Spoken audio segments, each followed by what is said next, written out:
അല്ലാഹുവിന്റെ റസൂല് പറയുന്നു, നിങ്ങൾ പള്ളിയിൽ വെച്ച് വിവാഹം നടത്തണം. ഇന്നത്തെ വിവാഹങ്ങളൊക്കെ എന്താണ് റബ്ബേ? പണക്കൊഴുപ്പ് കാണിക്കുന്നതല്ലേ? ഇന്നത്തെ വിവാഹങ്ങൾ എന്തെല്ലാം ആർഭാടങ്ങളാ! പള്ളിയിലെ സെക്രട്ടറിയുടെ മോളുടെ വിവാഹം, ഹാജിയാരുടെ മോളുടെ വിവാഹം, ഇമാമിന്റെയും പ്രവാസകന്റെയും മക്കളുടെ നിക്കാഹ്, എന്തെല്ലാമാണ് ഇത്! ചോദിച്ചാ ചില വാപ്പമാര് ഹജ്ജ് ചെയ്തിട്ടുണ്ട്, നിസ്കാര തടമ്പ് നെറ്റിയിലുണ്ട്. തന്റെ പൊന്നുമോളുടെ വിവാഹത്തിന്റെ നടക്കുന്ന പേക്കൂത്ത് കണ്ടിട്ട് മൈലാഞ്ചിയും അതിന്റെ കൂടെ നടക്കുന്ന ഗാനമേളകളും എന്തെല്ലാം വൃത്തികേട് കണ്ടിട്ട് വാപ്പാ എന്തേ എന്ന് ചോദിച്ചാ പറയും, ഉസ്താദ് ആകെ ഒന്നല്ലേ ഉള്ളൂ, ഞാൻ പറഞ്ഞാൽ അനുസരിക്കില്ല ഉസ്താദ്, ഞാൻ പറഞ്ഞാൽ എന്റെ മക്കള് കേൾക്കൂല. നാണമില്ലേ വാപ്പാ പറയാറ്? സ്വന്തം രക്തത്തിൽ പിറന്ന മക്കളെ നിലയ്ക്ക് നിർത്താൻ കഴിയാത്ത വാപ്പമാര്, പണക്കൊടുപ്പ് കാണിക്കുന്ന ഉപ്പമാര്, പടച്ചവനെ എന്തെല്ലാം പേക്കൂത്തുകളാണ്! വിവാഹത്തിന്റെ തലേ ദിവസം മുതൽ തുടങ്ങുകയാ, വിവാഹത്തിന്റെ തലേ ദിവസം മുതൽ തുടങ്ങുകയാ. അവസാനം പാതിരാത്രി 12 മണി വരെ പേക്കൂത്തുകൾ കാണിച്ച് വെളുപ്പാങ്കാലം 7 മണി വരെ കിടന്നിറങ്ങി വിവാഹത്തിന്റെ അന്ന് സുബഹി നിസ്കരിക്കുന്ന എത്ര പേരുണ്ട്? വിവാഹ പെണ്ണ് പോലും നിസ്കരിക്കില്ല, വിവാഹം കഴിക്കുന്ന പയ്യൻ പോലും സുബഹി നിസ്കരിക്കൂല. 7 മണി വരെ കിടന്നിറങ്ങിയിട്ട് പിന്നെ ഒരുങ്ങി കെട്ടിയിട്ട് റബ്ബേ എന്തെല്ലാ കോലങ്ങളാ!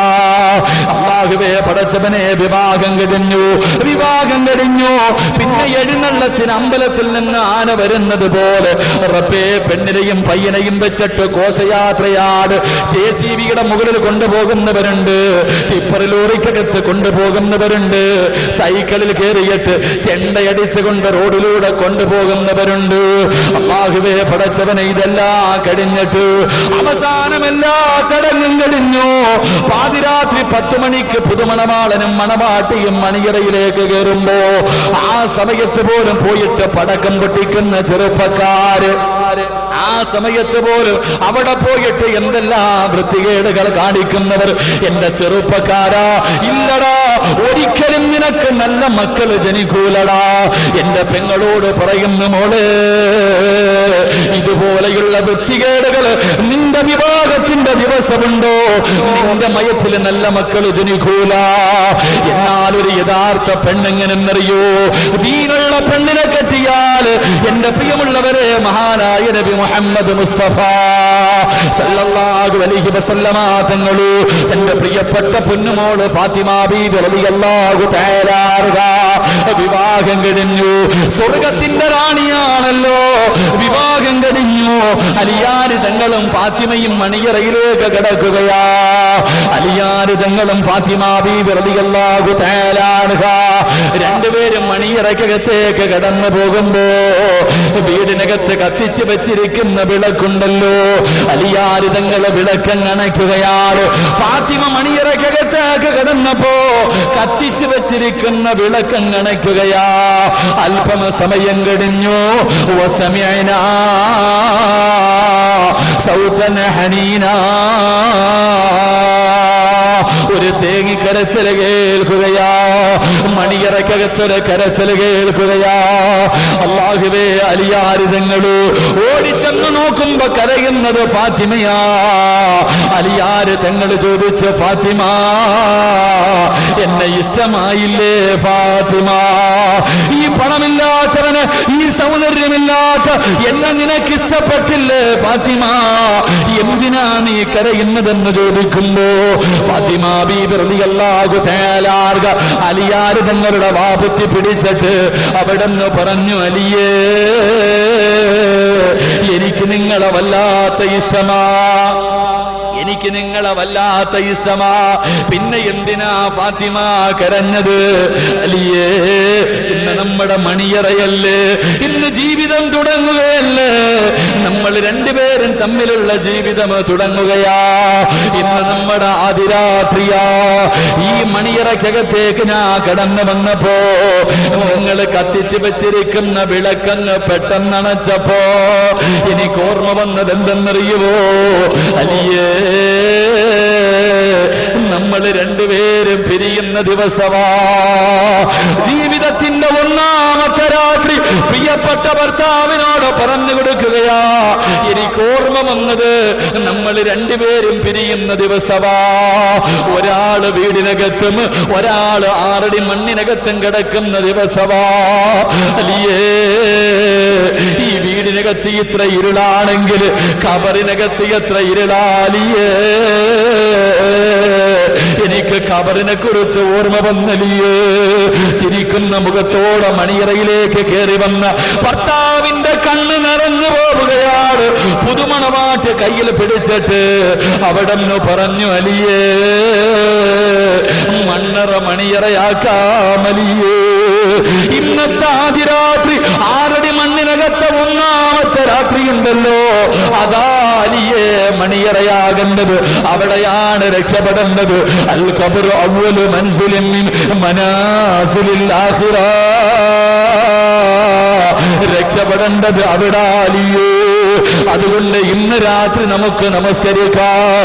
ഇന്നത്തെ രാത്രി ഖബറിന്റെ അകത്ത് വെളിച്ചം കിട്ടുന്നതിന് വേണ്ടി, ഖബറ് പ്രകാശിക്കുന്നതിന് വേണ്ടി, ഖബറിനകത്ത് സ്വർഗ്ഗത്തിന്റെ കവാടം തുറക്കുന്നതിന് വേണ്ടി നമുക്ക് ഇബാദത്ത് ചെയ്യാമെന്ന് പ്രിയപ്പെട്ട ഭർത്താവിന്റെ കയ്യിൽ പിടിച്ച് പറഞ്ഞുകൊടുത്ത ഭാര്യ. അതാ പെണ്ണെന്ന് പറഞ്ഞ, അതാ പെണ്ണെന്ന് പറഞ്ഞ പടച്ചവരെ, ഇന്നത്തെ പെണ്ണുങ്ങളുടെ അവസ്ഥയുണ്ടോ? ഹാജിയാരുടെ മോളാണെങ്കിലും, ഹാജിയാക്കന്മാരുടെ മോളാണെങ്കിലും, പള്ളിയിലെ ഇമാമിന്റെ മോളാണെങ്കിലും, എത്ര വലിയവന്റെ മോളാണെങ്കിലും ഓഡിറ്റോറിയത്തിൽ ഒരു കാഴ്ച കാണാം. ഓഡിറ്റോറിയത്തിൽ ഒരു കാഴ്ചയുണ്ട്. വിവാഹം കഴിഞ്ഞു, പിന്നെ ഫോട്ടോ സെക്ഷൻ തുടങ്ങാറുണ്ട്. ഫോട്ടോ സെക്ഷൻ തുടങ്ങുമ്പോ എടാ സ്വന്തം ഭാര്യയെ പിടിച്ചിട്ട്, സ്വന്തം വിവാഹം കഴിച്ച അല്ലാഹു ഹലാലാക്കി തന്ന പെണ്ണിനെ വിവാഹം കഴിച്ചിട്ട് അവളുടെ ശരീരത്തുനിന്ന് തൊടുന്നതിന് മുമ്പേ കൂട്ടുകാരുടെ കൂടെ പിടിച്ചു നിർത്തിയിട്ട് ഇവൻ എന്റെ കൂട്ടുകാരനാ, ചേർന്ന് നിൽക്കെന്ന് പറഞ്ഞ് അല്ലാഹുവേ സ്വന്തം ഭാര്യയുടെ ഫോട്ടോ എടുക്കാ അനുവദിക്കുന്ന ചെറുപ്പക്കാരാ, രക്ഷപ്പെടുവോടാ പൊന്നുമോര്. അതിന് നാണമില്ലാതെ നിന്ന് കൊടുക്കുന്ന പെണ്ണുങ്ങള്. എങ്കിലെന്റെ പ്രിയപ്പെട്ട പെങ്ങള്, മഹദി ഫാത്തിമ ബീവി റളിയല്ലാഹു തആല അൻഹ മരിക്കുന്നതിന്റെ തലേ ദിവസമുണ്ടല്ലോ, മരിക്കുന്നതിന്റെ തലേ ദിവസമുണ്ടല്ലോ, അലിയാരിതങ്ങളോട് കരഞ്ഞുകൊണ്ട് പറയുന്നു, അലിയേ, ഞാൻ മരിച്ച പകൽ എന്നെ കൊണ്ടുപോയി കബറടക്കല്ല്, എന്നെ പകല് കബറടക്കല്ല്, രാത്രിയിലെ കബറടക്കാവൂ. അലിയാര് നിങ്ങൾ ചോദിച്ച്, എന്തേ ഫാത്തിമ, കാരണം എന്തേ ഫാത്തിമ? അവിടെ നിന്ന് പറഞ്ഞു, അലിയേ, എന്റെ ശരീരം നിങ്ങളല്ലാതെ ഇന്ന് വരെ ഒരാളും കണ്ടിട്ടില്ല. എന്റെ ശരീരം നിങ്ങളല്ലാതെ ഒരന്യ പുരുഷനും ഇന്ന് വരെ കണ്ടിട്ടില്ല. എന്നെ പകലാണ് കൊണ്ടുപോകുന്നതെങ്കിൽ എന്റെ മയ്യത്ത് പൊതിയുന്നത്, എന്റെ മയ്യത്ത് ചുമക്കുന്നത്, എന്റെ മയ്യത്ത് കവറിൽ ഇറക്കി വെക്കുന്നത് അന്യപുരുഷന്മാരായിരിക്കുമല്ലോ അലിയേ. അവരെന്റെ ശരീരത്തിന്റെ വടിവ് കാണുമല്ലോ. കഫൻ തുണിയിൽ പൊതിഞ്ഞു കൊണ്ടുപോകുന്ന സമയത്ത് പോലും എന്റെ ശരീരത്തിന്റെ വടിവ് ഒരുത്തനും കാണാൻ പാടില്ല. അതുകൊണ്ട് രാത്രിയെ കബറടക്കാവൂ. ഈമാനുള്ള പെണ്ണങ്ങനാ, ഭർത്താവ് പറഞ്ഞാലും കണ്ടവന്റെ കൂടെ നിൽക്കൂല. കണ്ടവന്റെ കൂടെ നിന്ന് ഫോട്ടോ എടുക്കാൻ ഈമാനുള്ള ഒരു പെണ്ണും അനുവദിക്കില്ല. എന്റെ പ്രിയമുള്ളവരെ, പെണ്ണെന്ന് പറഞ്ഞാൽ ഇങ്ങനാ. അവസാനം അലിയാര് തങ്ങളുടെ മടിയിൽ കിടന്നിട്ട്, അലിയാര് തങ്ങളുടെ മടിയിൽ കിടന്നിട്ട് ഫാത്തിമ ചോദിച്ചു, അലിയേ, പൊരുത്തം തരുവോ അലിയേ, പൊരുത്തപ്പെട്ടു തരുവോ അലിയേ, ഞാൻ പോവുകയാണ്, എനിക്ക് പൊരുത്തം തരുവോ? ആരാ ചോദിച്ചത്? ഇവരുടെ ജീവിതം എങ്ങനെയായിരുന്നെന്നറിയുമോ? ഇവരുടെ ജീവിതം എങ്ങനെയായിരുന്നെന്നറിയുമോ? അല്ലാഹുവിന്റെ പ്രവാചകൻ ഒരു ദിവസം നടന്നു പോവുകയാ. തന്റെ പൊന്നാര മകളുടെ വീടിന്റെ മുന്നിലൂടെ നടന്നു പോകുമ്പോ വീടിനകത്ത് വല്ലാത്ത കരച്ചലാ. ഹസൻ ഹുസൈൻ റളിയല്ലാഹു തആല അൻഹുമാ, 2 മക്കള് വീടിനകത്ത് കിടന്ന് കരയുകയാണ്. അല്ലാഹുവിന്റെ റസൂല് വിളിച്ചു പറഞ്ഞു, മോളെ ഫാത്തിമ, കുഞ്ഞുങ്ങള് കരയുന്ന മോളെ, പാല് കൊടുക്കുമോള്. അല്ലാഹുവിന്റെ റസൂല് പറഞ്ഞിട്ട് പള്ളിയിലേക്ക് കടന്നു ചെന്നു. കരച്ചല് തീരുന്നില്ല, കരച്ചല് തീരുന്നില്ല. രണ്ടാമതും വിളിച്ചു പറഞ്ഞു, മൂന്നാമതും വിളിച്ചു പറഞ്ഞു. എന്നിട്ടും കരച്ചല് തീരാതെ വന്നപ്പോ റസൂലുള്ളാഹിന് ദേഷ്യം വന്നു. അല്ലാഹുവിന്റെ റസൂല് വീട്ടിലേക്ക് കടന്നു ചെന്നിട്ട് അവിടുന്ന് റസൂലുള്ള മകളെ വഴക്ക് പറയുകയാ. സ്നേഹമില്ലാതെ പോയോ ഫാത്തിമ, കരുണയില്ലാതെ പോയോ ഫാത്തിമ. രണ്ട് മക്കള് വിശന്ന് വിശന്ന് കരയുമ്പോ ഒന്ന് പാല് കൊടുക്കാനുള്ള മനസ്സ് പോലും നിനക്കില്ലല്ലോ. ഫാത്തിമ ബീവിക്ക് സഹിച്ചില്ല. മുഖം പൊത്തിപ്പിടിച്ചിട്ടിരുന്ന് തേങ്ങി തേങ്ങി കരയുകയാ. തന്റെ കരളിന്റെ കഷ്ടമിരുന്ന് കരയുന്നത് കണ്ടപ്പോ അല്ലാഹുവിന്റെ റസൂലിന്റെ ദേഷ്യമങ്ങ് മാറി. റസൂലുള്ള അടുത്ത് ചെന്നു. എന്നിട്ട് ചോദിച്ചു, മോളെ എന്തിനാ കരയുന്നത്? മക്കൾക്ക് പാല് കൊടുക്കാത്തതിന്റെ കാരണമെന്ത്? പൊട്ടിക്കരന്നുകൊണ്ട് പറയുന്നു, വാപ്പാ ഭക്ഷണം കഴിച്ചിട്ട് ദിവസങ്ങളായി വാപ്പാ, പച്ചവെള്ളവും കാരക്കയും തിന്നുകൊണ്ട് നടക്കുകയാ. എന്റെ മക്കൾ രണ്ടുപേരും പാലിന് വേണ്ടി കിടന്ന് കരഞ്ഞപ്പോ എന്റെ മാറിടമെടുത്ത് എന്റെ മക്കളുടെ വായിലേക്ക് വെച്ചു കൊടുത്തു. അവര് പാല് ചൊരത്തിയപ്പോ എന്റെ മാറിടത്തിലെ പാല് വറ്റിയിട്ട് എന്റെ മാറിടത്തിലൂടെ രക്തം വരുന്നു വാപ്പാ. റസൂലുള്ളാഹിന്റെ കണ്ണ് നിറഞ്ഞു പോയി. പട്ടിണി കിടന്നിട്ട് ഒരു പെണ്ണിന്റെ മാറിടത്തിലൂടെ രക്തം ഇങ്ങനെ ഒലിക്കുകയാ. റസൂലുള്ളാഹിന്റെ കണ്ണ് നിറഞ്ഞു. വീടിനകത്ത് നിന്നിറങ്ങി നടക്കുകയാ. അല്ലാഹുവിന്റെ പ്രവാചകന് വീടിനകത്ത് നിന്നിറങ്ങി ഒരുപാട് ദൂരം ഇങ്ങനെ നടക്കുകയാണ്. നടന്ന് നടന്ന് അവസാനം ഒരു യഹൂദിയുടെ ഈന്തപ്പന തോട്ടത്തിലേക്ക് കടന്നു ചെന്നു. റസൂലുള്ള ചോദിച്ച്, എന്തെങ്കിലും ഒരു ജോലി തരുമോ? ആ മനുഷ്യനറിയില്ല ഇത് അല്ലാഹുവിന്റെ റസൂലാണെന്നറിയില്ല. ചോദിച്ചു, വല്ല ജോലി തരുമോ? ആ മനുഷ്യൻ പറഞ്ഞു, എന്റെ ഈന്തപ്പന മരങ്ങൾക്ക് വെള്ളം കോരാനുള്ള ജോലി തരാ. ഒരു തൊട്ടി വെള്ളം കോരിയിട്ട് മരങ്ങൾ നനച്ച 3 കാരക്ക ഞാൻ കൂലി തരാ. അല്ലാഹുവിന്റെ റസൂലിന് വല്ലാത്ത സന്തോഷമായി. തൊട്ടിയും കയറും എടുത്തുകൊണ്ട് കിണറ്റിന്റെ ചുവട്ടിൽ ചെന്നിട്ട് വെള്ളം കോരുകയാ. 3 തൊട്ടി വെള്ളം കോരി മരത്തിന്റെ ചുവട്ടിൽ കൊണ്ടുവന്നൊടിച്ചു. 4ാമത് വെള്ളം കോരുന്നതിന് വേണ്ടി തൊട്ടിയെടുത്ത് കിണറ്റിലേക്ക് ഇടുമ്പോ അല്ലാഹുവിന്റെ റസൂലിന്റെ കയ്യിൽ നിന്ന് തൊട്ടി അങ്ങ് കിണറ്റിൽ വീണുപോയി. അറിയാതെ തൊട്ടി അങ്ങ് കിണറ്റിൽ വീണുപോയി. യഹൂദിക്ക് വല്ലാത്ത ദേഷ്യം വന്നു. അല്ലാഹുവിന്റെ റസൂലിനെ തല്ലുകയാണ്. റസൂലുള്ളാഹിന്റെ പുണ്യമായ മുഖത്തെ കടിക്കുകയാ. അല്ലാഹുവിന്റെ റസൂലൊന്നും മിണ്ടിയില്ല. തല്ലുകൊണ്ടിട്ടും മിണ്ടിയില്ല, അടിച്ചിട്ടും മിണ്ടിയില്ല. ഓർമ്മ വന്നത് തന്റെ പൊന്നാര മക്കളുടെ മുഖമാ. അവസാന കിണറ്റിൽ കിടന്ന് തൊട്ടിയെടുത്ത് ആരാ യഹൂദിയുടെ കയ്യിൽ കൊടുത്തിട്ട് അവിടെന്ന് ചോദിച്ച്, എന്റെ കൂലിയൊന്ന് തരുവോ? 3 തൊട്ടി വെള്ളം ഞാൻ കോരിയല്ലോ. 9 കാരക്കയെടുത്ത് കയ്യിൽ വെച്ച് കൊടുത്ത് അല്ലാഹുവിന്റെ റസൂല് ഓടുകയാണ്. അല്ലാഹുവിന്റെ റസൂല് വീട്ടിലേക്ക് ഓടുകയാ. ഓടിച്ചെന്നിട്ട് തളർന്നു കിടക്കുന്ന മക്കളെ എടുത്ത് മടിയിൽ കിടത്തിയിട്ട് അല്ലാഹുവിന്റെ റസൂല് കാരക്ക പൊളിച്ചിട്ട് പിഞ്ചു കുഞ്ഞുങ്ങളുടെ വായിലേക്ക് വെച്ചു കൊടുത്തു. ആർത്തിയോടെ തിന്നുകയാണ്, ആർത്തിയോടെ തിന്നുകയാ.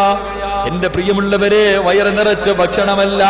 ഒരു കാരക്കയുടെ വലിപ്പം എനിക്കും നിങ്ങൾക്കും അറിയുമല്ലോ. അല്ലാഹുവിന്റെ റസൂല് തന്റെ കൊച്ചുമക്കളുടെ വായിൽ വെച്ച് കൊടുത്തു. 2 പേരും തിന്ന് വിശപ്പങ്ങൽപ്പം മാറി. ഒരൽപ്പം വയറ്റിനകത്തേക്ക് ചെന്നപ്പോ മുഖത്തൊരു പുഞ്ചിരി വന്നു. അല്ലാഹുവിന്റെ റസൂല് ബാക്കി വന്ന കാരക്കയെടുത്ത് കയ്യിൽ വെച്ചിട്ട് രക്തമൊലിപ്പിച്ചു കൊണ്ടിരിക്കുന്ന മകളെ വിളിച്ചിട്ട് അവിടെ നിന്ന് പറഞ്ഞു, ഫാത്തിമ മോളെ തിന്നാൻ കയ്യിൽ കൊടുത്തിട്ട് അല്ലാഹുവിന്റെ റസൂല് പറഞ്ഞു, ഭർത്താവിന്റെ മനസ്സ് വേദനിപ്പിക്കല്ലേ. ഇതുപോലെ പട്ടിണിയാണ് എങ്കിലും അല്ലാഹുവിന്റെ റസൂല് പറഞ്ഞു, നിന്റെ ഭർത്താവിന്റെ മനസ്സ് വേദനിപ്പിക്കല്ലേ. പണക്കൊടുപ്പ് കാണിക്കുന്ന പണക്കാരാ, ലോണെടുത്തിട്ട് ആർഭാട വിഭാഗം നടത്തുന്ന വാപ്പാ. എന്റെ പ്രിയമുള്ളവരെ, പഠിക്കാനുള്ള ചരിത്രമാ. ഈ പെണ്ണാണ് ഭർത്താവിന്റെ മടിയിൽ കിടന്നിട്ട് അവിടെ നിന്ന് ചോദിച്ച്, എനിക്ക് പൊരുത്തം തരുവോ? ഏത് വാപ്പയുടെ മകളെന്നറിയുവോ? ഏത് വാപ്പ വാപ്പയുടെ മകൾ എന്നറിയുവോ? അള്ളാന്റെ റസൂല് തന്റെ പ്രിയപ്പെട്ട ഭാര്യയായ ആയിഷ ബീവി റളിയല്ലാഹു തആല അൻഹ 18 വയസ്സുള്ള ആയിഷയുടെ മടിത്തട്ടിൽ കിടന്നിട്ട് സക്കറാത്തിന്റെ അവസ്ഥയില് തന്റെ പ്രിയപ്പെട്ട ഭാര്യയുടെ മടിയിൽ കിടന്നിട്ട് അള്ളാന്റെ റസൂല് പോയി. ഭാര്യയുടെ മടിയിൽ കിടന്നിട്ട് വാപ്പ പോയി. ആ വാപ്പയുടെ പൊന്നുമോള് ഭർത്താവിന്റെ മടിയിൽ കിടന്ന് പൊരുത്തം ചോദിച്ചിട്ട് പോയി. അതുകൊണ്ട് റസൂലുള്ള പറയുകയാ, നല്ല മക്കള് നിനക്ക് പിറക്കണോ, നിന്റെ വിവാഹം പള്ളിയിൽ വെച്ച് നടത്തണേ എന്ന് നബി മുഹമ്മദ് മുസ്തഫ. വിവാഹം പള്ളിയിൽ വെച്ച് വേണം നടത്താൻ. അല്ലാഹു ഈമാൻ നൽകി അനുഗ്രഹിക്കുമാറാകട്ടെ. അതുകൊണ്ട് വിവാഹം കഴിക്കാനിരിക്കുന്ന ചെറുപ്പക്കാര്, മോനെ എന്തൊക്കെ കിട്ടിയാലും എത്ര ലക്ഷങ്ങളുടെ ഓഡിറ്റോറിയം വാങ്ങിയാലും മോനെ നിന്റെ വിവാഹം പള്ളിയിൽ വെച്ചേ നടത്താവൂ. കാരണം അവിടെ കണ്ടവന്മാര് കയറി വരൂല. നിന്നെ യഥാർത്ഥമായി സ്നേഹിക്കുന്ന, നിനക്ക് വേണ്ടി ആത്മാർത്ഥമായി ദുആ ചെയ്യുന്നവർ മാത്രമേ നിന്റെ നിക്കാഹിന് പള്ളി വരൂ. അല്ലാഹു ഈമാൻ നൽകി അനുഗ്രഹിക്കുമാറാകട്ടെ. പിന്നെ ചില വിവാഹമുണ്ട്, ഉസ്താദന്മാരുടെ അവസ്ഥയിലേക്ക് ഉസ്താദന്മാരിങ്ങനെ അടുത്ത് പിടിച്ചിരുത്തിയിട്ട് ചോദിക്കും, പെണ്ണ് കെട്ടാൻ വരുന്നവൻ കോമാളിയെ പോലാ വരുന്നത്, എന്തെല്ലാം വലിച്ചു വാരി കയറ്റി, അവൻ്റെ സ്വന്തം ഇഷ്ടത്തിലല്ല വസ്ത്രം പോലും ധരിക്കുന്നത്. കൂട്ടുകാർ പറയും ഇന്നതിട്ട്, ഇങ്ങനെ എഴുന്നള്ളത്തിൽ വരുന്ന ആനയെ പോലെ എല്ലാം വാരി വലിച്ചു കെട്ടി പള്ളിക്കകത്ത് വന്നിരിക്കും. അപ്പോഴാ ഖതീബ് ഉസ്താദ് കയ്യിൽ പിടിച്ചിട്ട് ചോദിക്കും, മോനെ മഹർ എത്രടാ?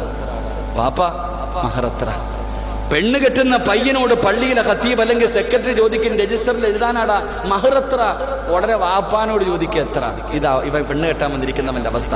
ഉസ്താദ് പറഞ്ഞു കൊടുക്കും സവ്വജ്തുക, ഇവ ഇരുന്ന് തപ്പുക, സവ്വജ്തുക പറയും. ഇതാ അവസ്ഥ. ചിരി വരും നിക്കാഹ് നടത്തുന്ന ഉസ്താദന്മാർക്ക് പറയുന്ന അറബി വാക്ക് പോലും അതിൻ്റെ അർത്ഥം പോലും അറിയാം, പറയാൻ അറിയാത്ത ചില സാധനങ്ങൾ. എന്ത് മനുഷ്യന്മാരാ!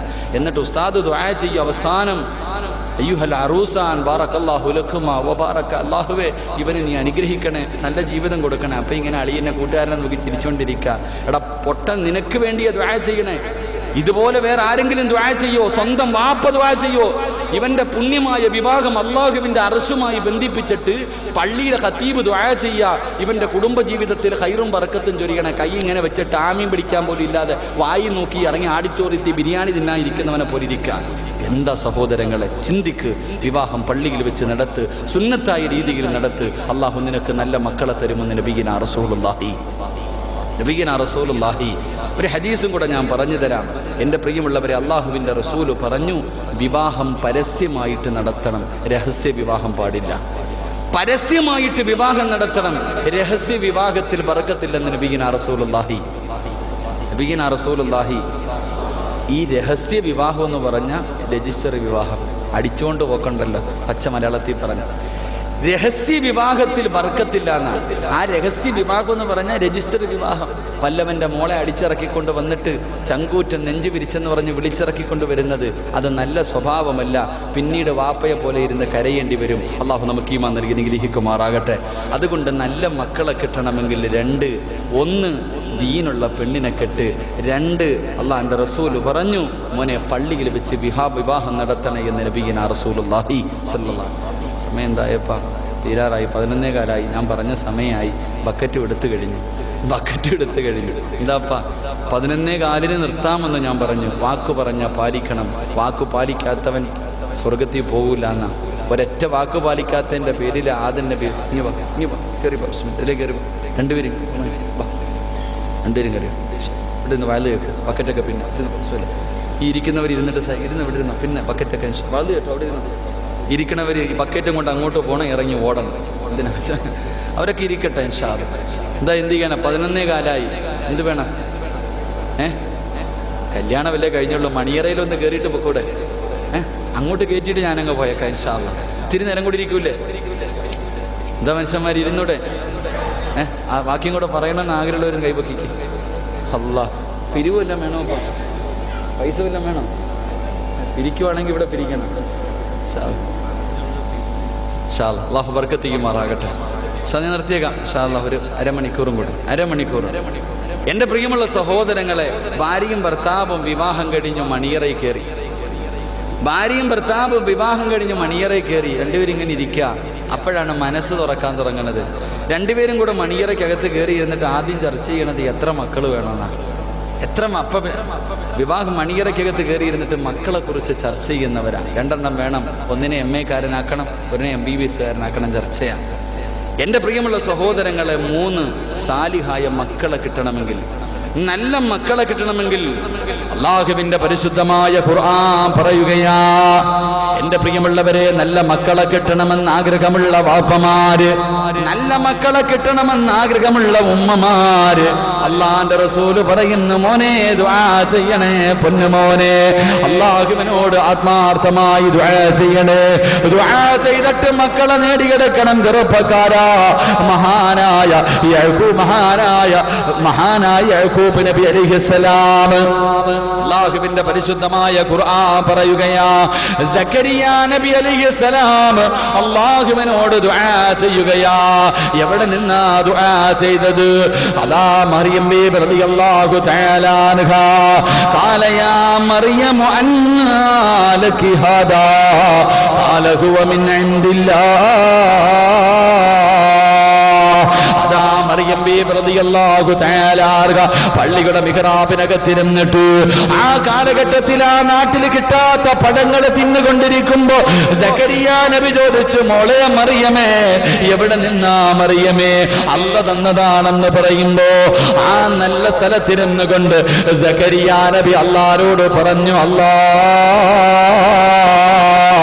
എനിക്ക് നല്ല മക്കളെ തരണേ അല്ലാ, സാലിഹായ സന്താനത്തെ തരണേ അല്ലാ. എന്റെ പ്രിയമുള്ളവരെ, പടച്ചുറപ്പ് കൊടുത്തു. ദുആ ചെയ്തിട്ട് മക്കളെ മേടിക്കുന്നവർ, റബ്ബിനോട് ദുആ ചെയ്തിട്ട് മക്കളെ കിട്ടാൻ ദുആ ചെയ്തിട്ട് ജീവിതം തുടങ്ങുന്നവര്, 120ാമത്തെ വയസ്സിലെങ്ങാണ്ടായ സക്കരിയ നബി ദുആ ചെയ്യുന്നത്. അവിടുന്നൊരു മകനെ കൊടുത്തു, പ്രായമായ കാലത്തൊരു കുഞ്ഞിനെ കൊടുത്തു. അല്ലാഹു തന്നെ പേരിട്ടു യഹിയ എന്ന് പേരിട്ടത് പടച്ചുറപ്പാ. അതിനു മുമ്പ് ഒരാൾക്കും യഹിയ എന്ന് പേരില്ല. പടച്ചവനെ ദുആ ചെയ്തിട്ട് വയസ്സാകാലത്ത് കിട്ടിയ പൊന്നുമോർ 11 വയസ്സായി. വാപ്പ നോക്കുമ്പോ മകനെ കാണുന്നില്ല. എന്റെ പ്രിയമുള്ളവരെ, സക്കരിയ നബി തെരഞ്ഞു നടക്കുകയാണ്. പാതിരാത്രിയായിട്ടും പൊന്നുമോനെ കാണാതെ വന്നപ്പോ ബൈത്തുൽ മുഖദ്ദസിന്റെ മുന്നിൽ പോയിട്ട് സക്കരിയ നബി അല്ലാഹുവോട് പറഞ്ഞു, അല്ലാ, വയസ്സാം കാലത്ത് തന്നതാ അല്ലാ, വയസ്സാം കാലത്ത് നീ എനിക്ക് തന്നതാ റബ്ബ്, എത്ര കൊല്ലം കനന്നിട്ട് കിട്ടിയതാ അല്ലാ, എന്റെ മോനെ കാണുന്നില്ല റബ്ബേ, എന്റെ മോനെ കാണുന്നില്ല റബ്ബേ, എനിക്കവനെ തിരിച്ചു തരണേ എന്ന് ദുആ ചെയ്തിട്ട് പള്ളിയിൽ നിന്ന് വീട്ടിലേക്ക് വരുമ്പോ ഖബർസ്ഥാനിൽ ഒരു കരച്ചിൽ കേൾക്കുകയാ. പള്ളിക്കാട്ടിലൊരു കുഞ്ഞിന്റെ ശബ്ദം കേൾക്കുന്നു. സക്കരിയ നബി കരച്ചിൽ കേൾക്കുന്ന ഭാഗത്ത് ചെല്ലുമ്പോ ഇടിഞ്ഞു കിടക്കുന്ന കബറിനകത്ത് ഒരു പൊന്നുമോനിരുന്ന് കരയുകയാ. പഴക്കം ഇടിഞ്ഞു കിടന്ന കബറിനകത്ത് പാതിരാത്രി 11 വയസ്സുള്ള യഹിയ എന്ന് പറയുന്ന പൊന്നുമോനിരുന്ന് കരയുകയാ. വാപ്പ ചോദിച്ചു, മോനെ യഹിയ, എന്തിനാടാ കബറിനകത്തിരുന്ന് കരയുന്നത്? എന്തിനാ മോനെ ഇവിടെ ഇരുന്ന് കരയുന്നത്? അവിടെന്ന് പറഞ്ഞു, വാപ്പാ, അവസാനം വന്ന് കിടക്കേണ്ടത് ഇതിനകത്തല്ലേ. 11 വയസ്സുള്ള പൊന്നുമോൻ ഇടിഞ്ഞ കബറിനകത്തിരുന്ന് കരയുകയാ. എന്തിനാ മോനെ കരയുന്നത്? പാപ്പ, അവസാനം വന്ന് കിടക്കേണ്ടത് ഇതിനകത്താ. കബറിനെ കുറിച്ച് ഓർത്ത് കരഞ്ഞ പൊന്നുമോന് ദുആ ചെയ്തിട്ട് മക്കളെ നേടിയെടുക്കണം. റബ്ബിനോട് നല്ല മക്കളെ കിട്ടണമെങ്കിൽ 3 അല്ലാഹുവോട് ദുആ ചെയ്യണം. അല്ലാ, നീ എനിക്ക് സാലിഹായ മക്കളെ തരണേ അല്ലാ. ദുനിയാവിലും ആഖിറത്തിലും ഉപകരിക്കുന്ന, കണ്ണിന് കുളിർമയാകുന്ന, എന്റെ മയ്യത്ത് കുളിപ്പിക്കാൻ അറിയുന്ന, എന്റെ മയ്യത്ത് നിസ്കരിക്കാൻ അറിയുന്ന, എന്റെ ഖബറിന്റെ ചാരത്ത് നിന്ന് ദുആ ചെയ്യുന്ന, എന്നെ കയ്യിൽ പിടിച്ച് സ്വർഗ്ഗത്തിൽ കൊണ്ടുപോകുന്ന സാലിഹായ മക്കളെ തരണേ അല്ലാ. എന്റെ എന്റെ പ്രിയമുള്ള പെങ്ങളെ, മറിയം ബീബി റളിയല്ലാഹു തആല അൻഹയുടെ പ്രിയപ്പെട്ട ഉമ്മ ഹന്നത്ത് ബീബി റളിയല്ലാഹു തആല അൻഹ വിവാഹം കഴിഞ്ഞിട്ട് ഒരുപാട് കൊല്ലമായി മക്കളില്ല. ഒരു ദിവസം മരത്തിന്റെ ചുവട്ടിലിരിക്കുമ്പോ ഒരു തള്ളയുണ്ടല്ലോ, ഒരു പർവ്വതന്റെ വായിൽ ഭക്ഷണം വെച്ചുകൊണ്ട് വരികയാണ്. എന്നിട്ട് കുഞ്ഞിന്റെ വായിലേക്ക് വെച്ചു കൊടുക്കുമ്പോ ആ കാഴ്ച ഇങ്ങനെ കണ്ടപ്പോ ഹന്നത്ത് ബീബി അല്ലാഹുവോട് പറഞ്ഞു, റബ്ബി ഹബിലി മിനസ്സാലിഹീൻ, സാലിഹായ സന്താനത്തെ തരണേ എന്ന് ദുആ ചെയ്തു എന്ന് ഖുർആൻ പഠിപ്പിക്കുമ്പോ നല്ല മക്കളെ കിട്ടണോ? മൂന്നാമത്തെ കാര്യം, നീ റബ്ബിനോട് എപ്പോഴും ദുആ ചെയ്യണേ എന്ന് നബി മുഹമ്മദ് മുസ്തഫ. മൂന്നാമത്തെ കാര്യം, അള്ളാനോട് പറയണം, പടച്ചോനെ എനിക്ക് നല്ല മക്കളെ കിട്ടുന്നതിന് മുമ്പേ ദുആ ചെയ്യണം. ദുആ ചെയ്തിട്ട് നേടിയെടുക്കുന്ന മക്കൾ സാലിഹീങ്ങളാകുമെന്ന് നബിയുനാ റസൂലുള്ളാഹി.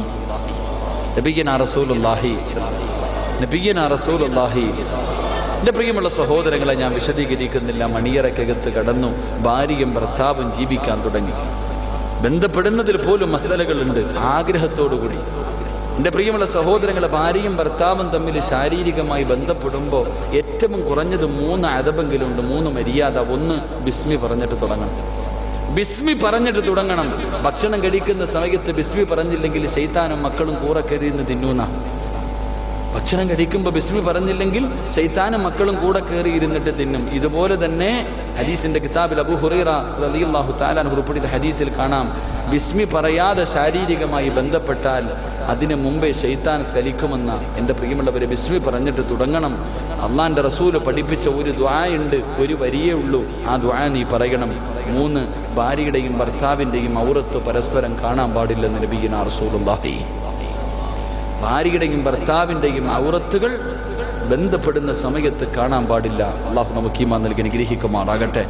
4ാമത്തെ കാര്യം, എൻ്റെ ഇന്നമൽ അഅ്മാലു ബിന്നിയ്യാത്ത്, നീയത്തിന് വല്ലാത്ത പരിഗണന.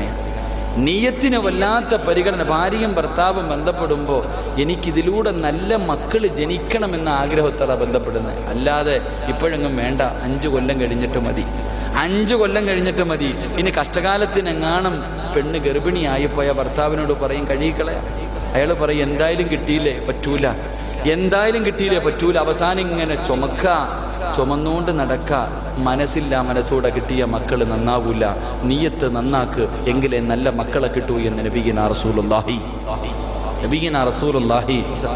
വിശദീകരിക്കുന്നില്ല. അവിടെ നിന്ന് ഭാര്യ ഗർഭിണിയായി. അങ്ങനെ വിവാഹമെല്ലാം കഴിഞ്ഞൊരു 1.5 മാസം 2 മാസം അല്ലെങ്കിൽ കുറേ നാളുകൾ കഴിഞ്ഞു. ഒരു ദിവസം ഭർത്താവിൻ്റെ ഫോണിൽ ഒരു കോള് വന്നു. ഭാര്യ ആ സമയത്ത് വിളിച്ചിട്ട് പറഞ്ഞു, ഇക്ക, എനിക്ക് നിങ്ങളെ ഇപ്പം കാണണം, അത്യാവശ്യമായിട്ട് വീട്ടിൽ വരണം. ഭർത്താവ് എവിടെയോ നിൽക്കുക, ഭാര്യ വിളിച്ചിട്ട് പറഞ്ഞു, അത്യാവശ്യമായി എനിക്ക് നിങ്ങളെ ഇപ്പം തന്നെ കാണണം. എന്തേ പെണ്ണെ? ഇവിടെ വന്നിട്ട് പറയാം, അത്യാവശ്യമായിട്ട് കാണണം. ആലപ്പുഴയിൽ നിന്ന് ബൈക്ക് എടുത്തുകൊണ്ട് പറന്ന് വീട്ടിലേക്ക് വന്നു. ഇവിടെ വന്നപ്പം ഭാര്യ ചിരിക്കുന്ന മുഖത്തോടെ വീടിൻ്റെ മുന്നിൽ നിൽക്കുന്നു. ഇവൻ ചെന്നിട്ട് ചോദിക്കും, എന്തേ പെണ്ണെ വിളിച്ചത്? ഒന്നും മിണ്ടുന്നില്ല, ഇരുന്ന് ചിരിക്കുക. നാണം കുണുങ്ങി നിൽക്കുന്നു. അവസാനം എത്ര ചോദിച്ചിട്ടും പറയാതെ വന്നപ്പം പറഞ്ഞു, ഉമ്മാനോട് പോയി ചോദിക്കാൻ. അടുക്കളയിൽ പോയിട്ട് ഉമ്മായോട് ചോദിക്കും, എന്തേ ഉമ്മ ആ സമയത്ത് മകനോട് പറയും, മോനെ, അവക്ക് വിശേഷമുണ്ടടാ, നിന്റെ ഭാര്യ ഗർഭിണിയാണ്. എൻ്റെ പ്രിയമുള്ള സഹോദരങ്ങളെ, ഭർത്താവിനോട് ഭാര്യ ഗർഭിണിയാണെന്ന് പറയുമ്പോൾ എന്ത് ചെയ്യേണ്ടത്? ഒരു പെണ്ണ് ഗർഭിണിയാണെന്ന് ഭർത്താവ് അറിയുന്ന സമയത്ത്, ഒരു പെണ്ണറിയേണ്ട സമയത്ത് എന്തേ ചെയ്യണ്ടേ? നമ്മൾ എന്താ ചെയ്തിട്ടുള്ളത്? ഇന്നത്തെ കാലഘട്ടത്തിൽ ഭാര്യ ഗർഭിണിയാണെന്ന് ഭർത്താവിനോട് പറഞ്ഞ ഓനൊപ്പം തന്നെ മൊബൈൽ എടുത്തിട്ട് അളിയാ, ഇന്ന് വൈകിട്ട് പാർട്ടിയുണ്ട്, ലോട്ടറി അടിച്ചിട്ടുണ്ട്. ഭാര്യ ഗർഭിണിയായെന്നറിഞ്ഞ അപ്പം പിന്നെ വാട്സപ്പിലൂടെ ഇന്ന് വൈകിട്ട് എല്ലാവരും കാണണം, കണ്ടവരെ മുഴുവനും വിളിച്ചു പറയുക. എങ്കിൽ എൻ്റെ പ്രിയമുള്ള സഹോദരങ്ങളെ, ഒരു പെണ്ണ് ഗർഭിണിയാകുമ്പോൾ എന്ത് ചെയ്യണമെന്നറിയും? ഒരു പെണ്ണ് ഗർഭിണിയാണെന്നറിയുമ്പോൾ ഭർത്താവ് ചെയ്യേണ്ടതെന്തേ? ഭാര്യ ചെയ്യേണ്ടതെന്തേ? അല്ലാഹുവിന്റെ പരിശുദ്ധമായ ഖുർആൻ പറയുകയാ, എൻ്റെ പ്രിയമുള്ളവരെ, ഭാര്യ ഗർഭിണിയാണെന്നറിയുമ്പോ അല്ലാഹുവിന്റെ ഖുർആൻ പറയുകയാണ്, ഫലമ്മാ അസ്കർത ദഅവല്ലാഹ റബ്ബഹുമാ ലഇൻ അതൈതനാ സ്വാലിഹാ വനകൂന മിനശാകിരീൻ. ഭാര്യ ഗർഭിണിയാണെന്ന് ഭർത്താവിനോട് പറയുമ്പോ ആ സമയത്ത് ഭർത്താവ് പറയേണ്ടത് എന്തെന്നറിയുമോ? അല്ലാഹുവേ അല്ലാഹുവേ, ഇതിനെ സാലിഹായ സന്താനത്തിൽ പെടുത്തണേ അല്ലാ, ഇതിനെ നല്ല കുഞ്ഞുങ്ങളിൽ പെടുത്തണേ അല്ലാ, ഖുർആൻ പറഞ്ഞ മക്കളിൽ പെടുത്തണേ അല്ലാ, ഇസ്മായിൽ നബിയെ പോലെയാക്കണേ അല്ലാ, യഹിയാ നബിയെ പോലെയാക്കണേ അല്ലാ, ഫാത്തിമ ബീവിയെ പോലെയാക്കണേ അല്ലാ. അവിടുന്ന് ദുആ ചെയ്യണം. എന്നിട്ട് പറയണം വദ്കൂന മിനസാകിരീൻ, അങ്ങനെ ആക്കി തന്ന ഞാൻ നിന്നോട് നന്ദിയുള്ളവനാകുമല്ല, നിന്നോട് നന്ദി കാണിക്കുമല്ല. അതുകൊണ്ട് എന്റെ പ്രിയമുള്ളവര്, പരിശുദ്ധമായ ഖുർആൻ പറയുന്നുണ്ട്, രണ്ട് പെണ്ണുങ്ങളെ നിങ്ങളെ കണ്ടുപഠിക്കണം, റോൾ മോഡലാക്കേണ്ടത്. എന്റെ പ്രിയപ്പെട്ട പെണ്ണെ പരസ്പരത്തിലെ ദീപ്തിമോടെയല്ല, ചന്ദനമടയിലെ പെണ്ണിനെയല്ല, കറുത്തമുത്തിലെ പെണ്ണിനെയല്ല. സീരിയലിന്റെ നായികമാരാണ് യഥാർത്ഥ നായികമാരെന്ന് കരുതുന്ന പെണ്ണ്. അല്ലാഹുവിന്റെ ഖുർആൻ പറഞ്ഞ് രണ്ട് പെണ്ണുങ്ങളെ കണ്ടുപഠിക്കണം. ഒന്ന് മറിയം ബീവി റളിയല്ലാഹു തആല അൻഹാ. സൂറത്തുൽ മറിയം എന്ന് പറയുന്ന ഒരു സൂറത്ത് തന്നെയുണ്ട്. മറിയം ബീവിയെ കണ്ടുപഠിക്കണം, ആസിയ ബീവിയെ കണ്ടുപഠിക്കണം. യാ മറിയം ബീവിയുടെ ഉമ്മയാരെന്നറിയുവോ? ആ മറിയം ബീവിയുടെ ഉമ്മ ഗർഭിണിയായപ്പോ അന്നത്ത് ബീവി റളിയല്ലാഹു തആല അൻഹാ അവിടുന്ന് ഗർഭിണിയായപ്പോ ദുആ ചെയ്തിട്ട് വാങ്ങിച്ചതാ, ദുആ ചെയ്തിട്ട് നേടിയതാ. അതാ ഗർഭിണിയായപ്പോ അവിടുന്ന് വയറ്റത്ത് കൈവച്ചിട്ട് അന്നത്ത് ബീവി അല്ലാഹുവോട് പറഞ്ഞു, റബ്ബി ഇന്നി നദർതു ലക മാ ഫീ ബത്നി മുഹററാ ഫതഖബ്ബൽ മിന്നി. അന്നത്ത് ബീവി വയറ്റത്ത് കൈവച്ചിട്ട് ഗർഭിണിയായപ്പോ അല്ലാഹുവോട് പറഞ്ഞു, അല്ലാ ഇത് നിന്റെ പള്ളിക്കുള്ളതാ, അല്ലാ ഇതിന് നിന്റെ പള്ളിക്ക് ഞാൻ നേർച്ച ചെയ്യുന്ന തമ്പുരാന് എന്ന് ദുആ ചെയ്തു എന്ന് ഖുർആൻ പഠിപ്പിക്കുമ്പോ, അതുകൊണ്ടാണ് ചെറുപ്പക്കാര് ഉസ്താദേ എന്റെ ഭാര്യ ഗർഭിണിയാ, ആൺകുഞ്ഞാണെങ്കിൽ അവനെ ഹാഫിളാക്കണം ഉസ്താദ്, ആൺകുഞ്ഞാണെങ്കിൽ ഹാഫിളാക്കണം ഉസ്താദ്, ദുആ ചെയ്യണേ എന്ന് പറയുന്ന മക്കളുണ്ട്. അതുകൊണ്ട് അല്ലാഹുവിന്റെ ഖുർആൻ പറയുകയാ, പൊന്നുമോനെ നിന്റെ പ്രിയപ്പെട്ട ഭാര്യ ഗർഭിണിയാണെന്നറിയുമ്പോ യദൂലഹു ഔലാദന സാലിഹാ, സാലിഹായ സന്താനമാകാ ദുആ ചെയ്യണേ എന്ന് നബി മുഹമ്മദ് മുസ്തഫ. ഭാര്യ ഗർഭിണിയായി എന്ന് മനസ്സിലാക്കുമ്പോ റബ്ബിനോട് ദുആ ചെയ്യണം. ഭർത്താവ് ഗൾഫിലാണെങ്കിൽ ഭാര്യ, മോളെ നീ നിന്റെ വയറ്റിൽ കൈവച്ചിട്ട് അല്ലാഹുവിനോട് പറയണം, ഇതിനെ നല്ല കുഞ്ഞുങ്ങളിൽ പെടുത്തി തരണേ അല്ലാ, ഇവനെ സാലിഹായ മക്കളിൽ പെടുത്തി തരണേ എന്ന് ദുആ ചെയ്യണേ എന്ന് നബിയുനാ റസൂലുള്ളാഹി അല്ലാഹു നമുക്ക് ഈമാൻ നൽകി അനുഗ്രഹിക്കുമാറാകട്ടെ. എൻ്റെ പ്രിയമുള്ള സഹോദരങ്ങളെ, എന്തായാലും ഇത്രയായി, പ്രസവം കൊണ്ട് നിർത്തിയിട്ട് പോയേക്കാം. പ്രസവം വരെ വയറ്റത്ത് വെച്ചിട്ട് പോണത് അത്ര നല്ലതല്ലല്ലോ. പ്രസവം വരെ ഞാൻ പറയാം. അവസാനം ഡോക്ടർ പറഞ്ഞു വിശേഷമൊക്കെയാണ്, ഇനി റെസ്റ്റിൻ്റെ കാലമാണ്.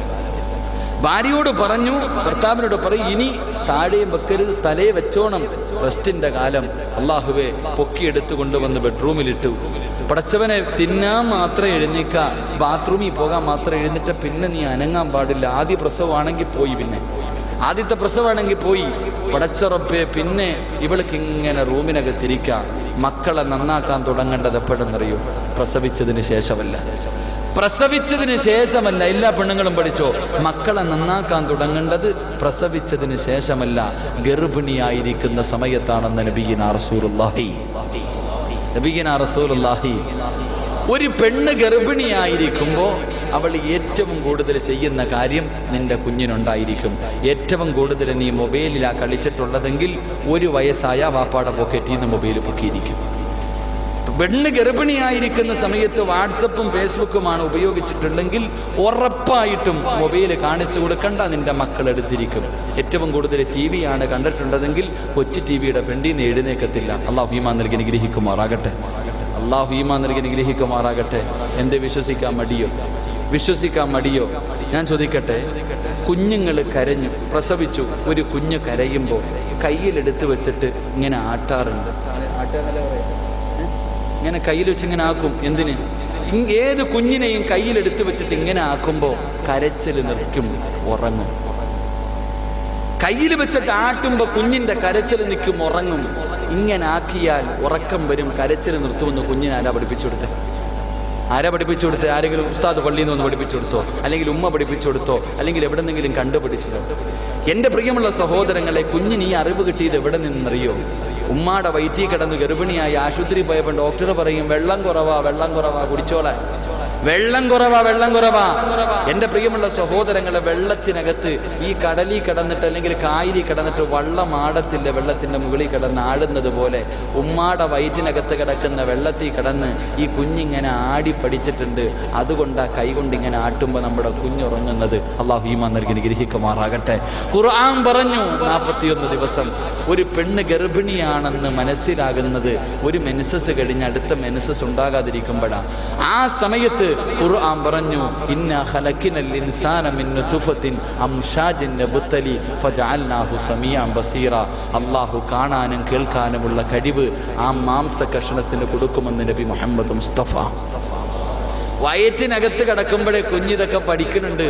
അതുകൊണ്ടാ പറഞ്ഞത് ആ സമയത്ത് നല്ലത് മാത്രമേ ചെയ്യാവൂ. ഭാര്യയും ഭർത്താവും ആവശ്യമില്ലാത്തത് സംസാരിക്കാൻ പോലും പാടില്ല. ഒരുത്തനകത്ത് കിടന്ന് കേൾക്കുന്നുണ്ട്. എൻ്റെ പ്രിയമുള്ളവരെ, മഹാനായ ഇമാമുന ഷാഫി റളിയല്ലാഹു തആല അൻഹു 6ാമത്തെ വയസ്സിൽ പരിശുദ്ധമായ ഖുർആൻ മുഴുവനും കാണാതെ പഠിച്ചു, അതിൻ്റെ അർത്ഥവും പഠിച്ചു.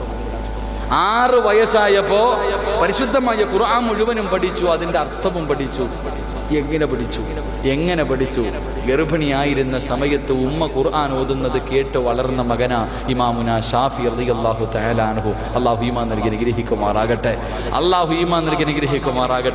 അതുകൊണ്ട് എൻ്റെ പ്രിയപ്പെട്ട പെങ്ങളോട് പറയുന്നു, മോളെ, നീ ആദ്യം മനസ്സിലാക്ക്, ഗർഭിണിയായിരിക്കുന്ന സമയത്ത് നല്ലത് മാത്രം ചെയ്, നല്ല കാര്യങ്ങൾ ചെയ്. നിന്റെ മക്കൾ നന്നാകും, നിന്റെ മക്കൾ സാലിഹീങ്ങളാകുമെന്ന് നബിയ്യനാ റസൂലുള്ളാഹി.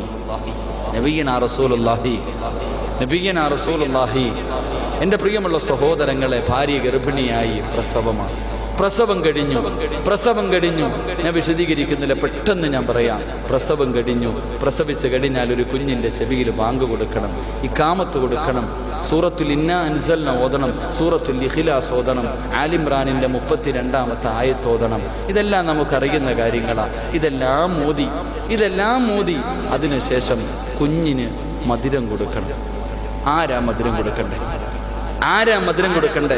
ഇത് ചോദിക്കുമ്പോൾ ചിലർ ചോദിക്കും, ഇതിലൊക്കെ വല്ല അടിസ്ഥാനവുമുണ്ട്, എന്താ ഇങ്ങേര് പറയണേ? ഞാൻ ചോദിക്കട്ടെ, ചില മക്കൾ എന്തെങ്കിലുമൊക്കെ കുരുത്തക്കേട് കാണിക്കുമ്പോൾ ചോദിക്കും, ആരാടാ ഇവനെ തൊട്ടുകൊടുത്തേ? അതെന്തിനാ ചോദിക്കണേ? അടിസ്ഥാനമില്ലെങ്കിൽ ഓരോ ഭർത്താവും ഭാര്യയും പറയാറുണ്ട്, എൻ്റെ ഉപ്പാപ്പ തൊട്ട് കൊടുത്താൽ മതി, മുറുക്കാനും മുറുക്കി കട്ടൻ പിടി അടിച്ചിടക്കണം മനുഷ്യനെ കൊണ്ടാ തൊട്ടിച്ചു കൊടുക്കുന്നത്. എന്താ അവസ്ഥയാ മനുഷ്യൻ? തൊട്ടുകൊടുക്കുന്നതിലൊരർത്ഥമുണ്ട്.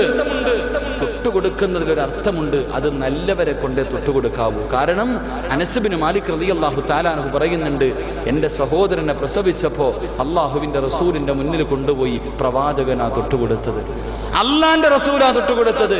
എന്നോട് ചോദിച്ചു കാരക്കയുണ്ടോ? അവസാനം പ്രവാചകൻ തൻ്റെ വായിലിട്ട് ചവച്ചരച്ചിട്ട് അള്ളാന്റെ റസൂലാ മധുരം കൊടുത്തത്. എൻ്റെ പ്രിയമുള്ളവരെ, തൊട്ടുകൊടുക്കേണ്ടവർ നല്ലവരായിരിക്കണം.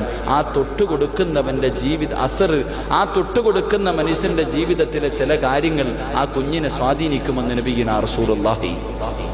തൊട്ടുകൊടുക്കുന്നതിൽ അർത്ഥമുണ്ട്. അപ്പം നല്ല ആൾക്കാരെ കൊണ്ട്, ഉസ്താദന്മാരെ കൊണ്ട്, സയ്യിദന്മാരെ കൊണ്ട്, നല്ലവരെ കൊണ്ട്, ഏറ്റവും കുറഞ്ഞത് ആശുപത്രിയിലാണെങ്കിലും 5 നേരം നിസ്കരിക്കുന്നവനെ കൊണ്ട് തൊട്ടുകൊടുത്തു. എൻ്റെ പ്രിയമുള്ള സഹോദരങ്ങളെ, അത് കഴിഞ്ഞാൽ കുഞ്ഞിന് പേരിടണം. ഈ പേരിടുന്ന വിഷയം പെണ്ണ് ഗർഭിണിയായ സമയം മുതലേ ചർച്ചയാ. വീടിൻ്റെ റൂമിനകത്ത് എന്ത് പേരിടണം? ആണിൻ്റെ പേര്, പെണ്ണിൻ്റെ പേര് കണ്ടുവച്ചിട്ടുണ്ട്. ഭർത്താവിൻ്റെ 1ാമത്തെ അക്ഷരം, ഭാര്യയുടെ 1ാമത്തെ അക്ഷരം. ഏറ്റവും കൂടുതൽ ഉസ്താദന്മാർ മുട്ടുകുത്തുന്നത് മസല ചോദിക്കുമ്പോഴല്ല.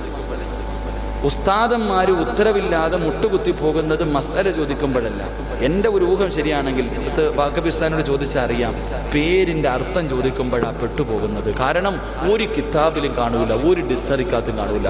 പേരങ്ങനത്തെ പേരാണ്. യൂട്യൂബിലും ഫേസ്ബുക്കിൽ നെറ്റിൽ കയറിയിട്ടൊരു പേര് ഈ അടുത്ത് എനിക്ക് ഓർമ്മ വരുന്നത്, ഒരു ചെറുപ്പക്കാരൻ പറഞ്ഞു, ഉസ്താദെ എൻ്റെ മോക്ക് നല്ല ഒരു പേരിട്ടു, ഞാൻ ഇതുവരെ അങ്ങനെ ഒരു പേര് കേട്ടിട്ടില്ല. ഞാൻ ചോദിച്ചു എന്താ പേര്? ഫാത്തിമ നിഫാസ്. എന്ത് മനോഹരമായ പേര്, ഫാത്തിമ നിഫാസ്. ഫാത്തിമ എന്ന് പറഞ്ഞാൽ അള്ളാഹുവിൻ്റെ റസൂലിൻ്റെ മകളുടെ പേര്, നിഫാസ് എന്ന് പറഞ്ഞാൽ പ്രസവ രക്തമെന്ന്. നല്ല പേരായിട്ടോ ഇത് അവസ്ഥ. ഞാൻ പറഞ്ഞു ഇനി ഒന്നുകൂടെ ജനിച്ചാൽ അതിന് ഹൈലെന്ന് കൂടെ ഇടാൻ പറഞ്ഞു. അപ്പോൾ പിന്നെ ചേരുമല്ലോ. മക്കൾക്ക് പേരിടുമ്പോൾ ഒന്ന് ശ്രദ്ധിക്കണം സഹോദരങ്ങളെ. മക്കളുടെ പേര് എൻ്റെ ജീവിതത്തിൽ ഞാൻ ഏറ്റവും കൂടുതൽ കേട്ടത് എന്നെ സിറാജ് എന്ന് വിളിക്കുന്നതാണ്. അവനവൻ്റെ പേരാണ് ഒരു മനുഷ്യൻ ജീവിതത്തിൽ ഏറ്റവും കൂടുതൽ കേൾക്കുന്നത്. ആ പേരിനൊരു അർത്ഥമുണ്ട്.